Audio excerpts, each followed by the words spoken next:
Dans chaque pays, il y a ce qu'on appelle la centrale d'achat qui s'occupe de l'achat, ok, et du stockage de tous les produits de santé utilisés dans le pays, en train d'entrer dans une période où la consommation ne respecte plus la norme et ça augmente peut-être de plus de 50%.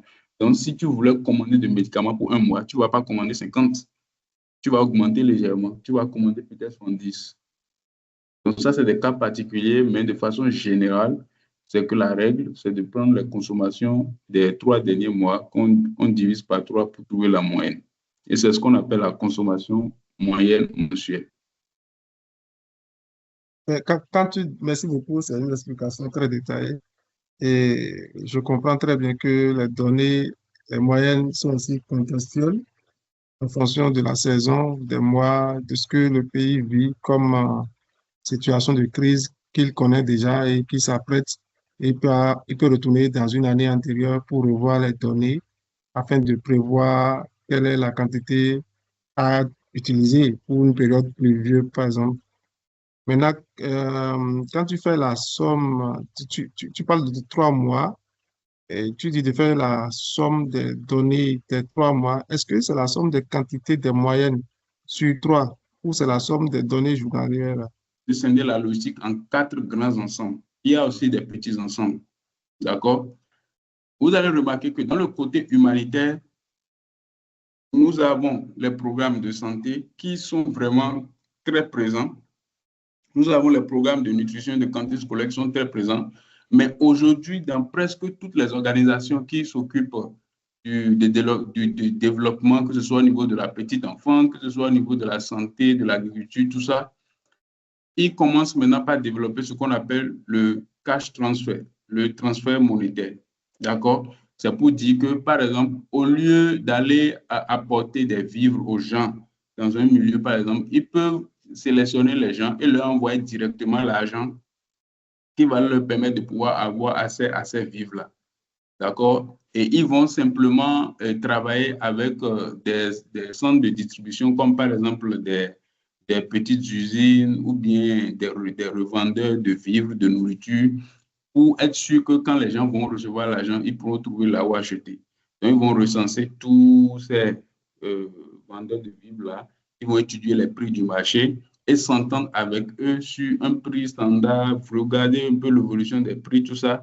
C'est sur la base de ça qu'ils vont faire le transfert monétaire aux gens pour que ces gens-là puissent l'utiliser et acheter directement les vivres. Il faudrait que ceux qui gèrent au fait les vaccins puissent s'assurer que la température peut osciller entre les bornes de 2 et de 8 degrés Celsius. D'accord? Mais pour ce qui concerne la température inférieure à 2 degrés, la plupart des cas, on peut observer, par exemple, des frigos qui nous donnent des températures jusqu'à peut-être 1,5 degré ou bien même 1 degré. Et des fois, ce n'est pas encore trop grave en tant que tel. Donc, pour pouvoir éviter les fausses alertes, okay, parce que quand c'est en dessous de 2 degrés, ce n'est pas encore au fait très, très, très grave.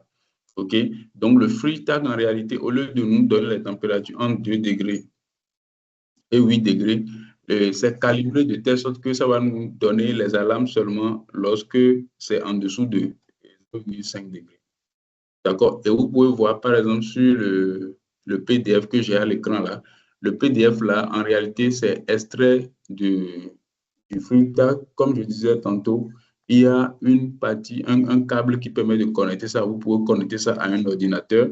Dès que vous connectez à l'ordinateur, vous allez voir le mois dans lequel vous êtes et vous allez voir toutes les températures qui ont été enregistrées, peut-être depuis le début du mois jusqu'à la date, okay, où vous faites ça.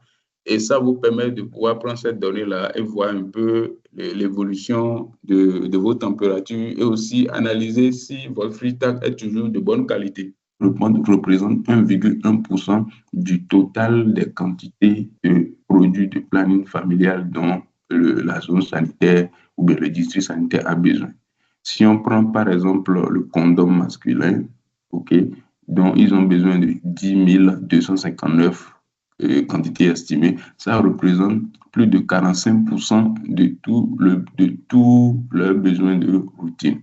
Ce qui signifie que pour faire également les prévisions pour les campagnes avancées, le TCI, nous allons attribuer 45% des produits à prévoir pour ces campagnes-là pour le condom masculin.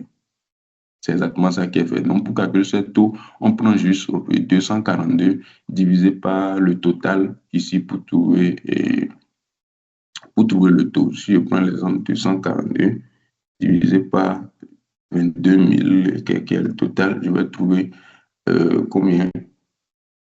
Je vais trouver 1,07%. Voilà déjà ce que j'ai, quoi. Donc, je fais OK ici.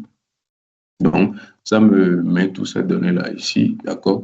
Et ça renomme, en fait, cette combinaison de données que j'ai là, ça s'appelle maintenant Append1. Je peux aller le renommer dans mon système, c'est pas un problème. Donc, j'ai ça ici.